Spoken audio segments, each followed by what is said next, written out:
Sa mga nagpaplano ng bakasyon, inilabas na ng palasyo ang listahan ng mga holiday para po sa susunod na taon. 10 regular holiday ang nasa listahan.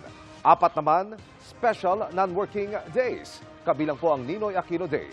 Ipinaliwanag naman ng palasyo kung bakit wala sa listahan ang February 25 o EDSA People Power Anniversary.